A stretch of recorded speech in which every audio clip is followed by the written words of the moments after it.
Family, friends and fans, ये वक्त है साथ मिलकर आगे बढ़ने का।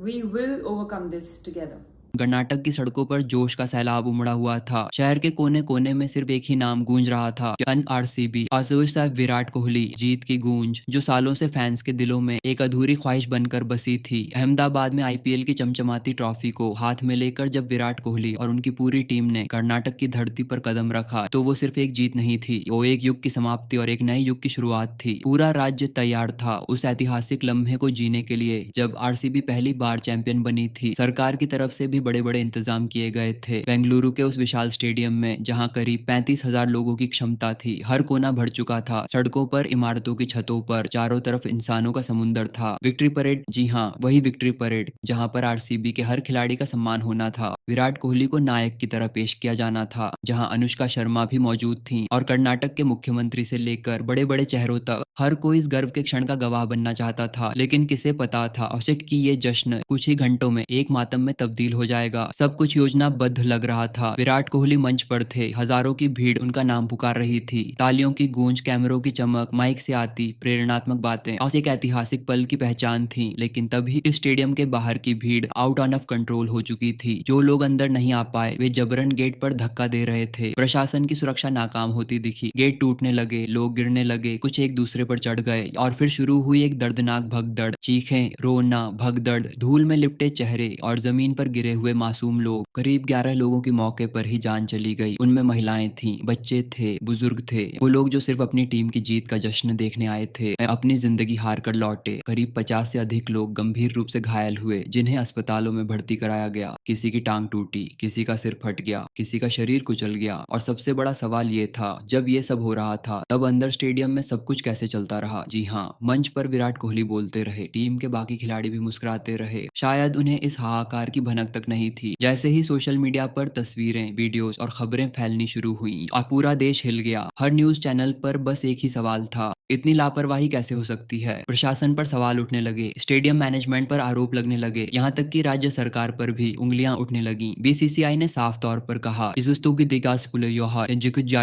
इस इवेंट से हमारा कोई लेना देना नहीं था। यह आयोजन पूरी तरह से राज्य सरकार और लोकल प्रशासन का था। और फिर करीब 2 से 3 घंटे बाद विराट कोहली, अनुष्का शर्मा और आरसीबी के तमाम खिलाड़ियों ने एक ही जैसा एक पोस्ट सोशल मीडिया पर शेयर किया। उस पोस्ट में लिखा था, मीडिया रिपोर्ट्स के जरिए सामने आई इस दुर्भाग्यपूर्ण घटना से बेहद दुखी है। हमारे लिए हर एक फैन की सुरक्षा सबसे महत्वपूर्ण है। जिन परिवारों ने अपने लोगों को खोया है उनके लिए हमारी गहरी संवेदना है। जैसे ही हमें घटना की जानकारी मिली, हमने तत्काल प्रोग्राम को रोक दिया और लोकल प्रशासन की सलाह का पालन किया। लेकिन सवाल तो फिर भी कायम था, क्या सिर्फ एक स्टेटमेंट देकर सब माफ हो जाता है। सोशल मीडिया पर दो फैन बेस में युद्ध छिड़ गया। एक तरफ वो थे जो विराट कोहली को मसीहा मानते हैं, उनके लिए विराट कोई गलती कर ही नहीं सकते। तो दूसरी तरफ वो लोग भी थे जो कहते हैं कि ऐसी भीड़ जुटाने की जरूरत ही क्या थी। क्या सोशल मीडिया पर वीडियो शेयर करके फैंस के साथ खुशी नहीं बांटी जा सकती थी। उदाहरण दिया गया मुंबई की परेड का, जहां इंडियन टीम की वर्ल्ड कप जीत पर लाखों लोग जुटे थे लेकिन कोई बड़ा हादसा नहीं हुआ। तो फिर बेंगलुरु में क्या चूक हो गई। राजनीति भी इस मामले में कूद पड़ी। कुछ नेताओं ने कहा कि जब अल्लू अर्जुन के एक इवेंट पर एक व्यक्ति की मौत हुई थी तो उन्हें एक दिन की हिरासत में लिया गया था, अब 11 मौतें हो गई हैं, क्या अब किसी को गिरफ्तार किया जाएगा। हर तरफ आरोपों की बौछार थी। कुछ लोग मजाक उड़ा रहे थे, कुछ इसे ओवर रिएक्शन कह रहे थे और कुछ ऐसे भी थे